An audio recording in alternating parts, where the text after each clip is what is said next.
The Tazer experiment. Kayla sat nonchalantly, eating her butter popcorn, trying desperately to dismiss what she'd heard earlier on the news. She knew it was coming, as the media had reported nothing else for months, and it was clear where things were headed. But now it was decision time, so she couldn't sit on the fence any longer. Deep in her heart, she knew what she ought to do. Self-preservation was a basic human instinct, but ultimately, would she really have any real choice?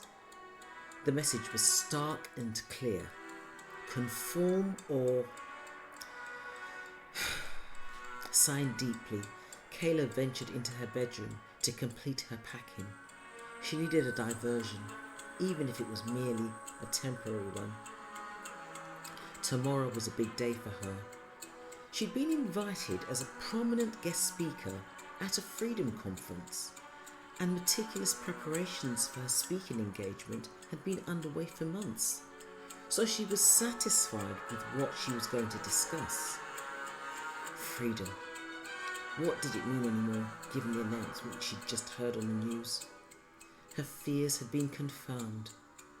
Still, she had to continue on the path she'd started, because there was no going back now.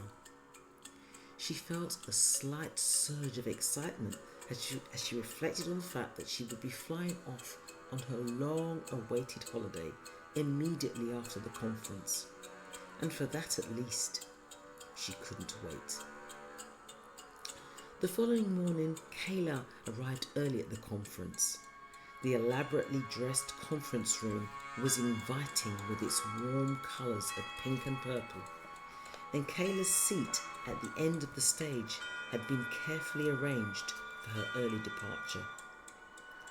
"I understand you have a flight to catch tonight," smiled the event coordinator. "So you'll be one of the early speakers, is that okay?" "Absolutely," replied a relieved Kayla. It was a clever insight on the part of the organiser, and Kayla was so thankful that she didn't have to ask. There were far more delegates than expected. Obviously, the topic was one of great interest, judging from the bright-eyed assembly and their enthusiastic faces. The level of interest was encouraging, but it was clear that the scheduled finishing time at 4 p.m. was not going to materialise. There were numerous questions, most of which were directed at Kayla, and this meant that she wouldn't be able to slip away early. She began to feel slightly unsettled, hoping that she wouldn't need to exit abruptly. Glancing surreptitiously at her watch, she noticed that it was now 4:20 p.m.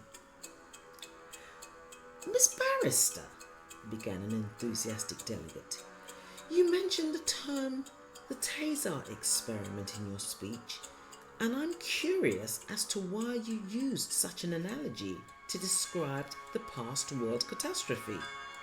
Would you care to elaborate?" As Kayla stood up to respond, she observed 4 immaculately dressed men standing by all the exits, displaying fierce countenances and peering intently at her. Her throat became dry, so she reached for a glass of water before clearing her throat. As 2 of the men moved forward, Kayla froze. Her thought process became scrambled and she became incoherent. Well, I use the analogy because... She trailed off. "Compose yourself," she scolded silently. I believed," she began again, "that the world was given..." She could feel her body pulsating. She needed to escape. She could see scores of delegates glaring at her in shock. Her colleagues on the stage were equally as perplexed. And one of the organisers gently touched her arm. "Is there something wrong, Kayla? Can I assist in any way?" Kayla nodded like a helpless toddler. "I need to leave now," she whispered. "But you can't walk out abruptly.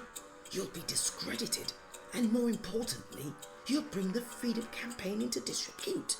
Is that what you want? Pleaded the organizer.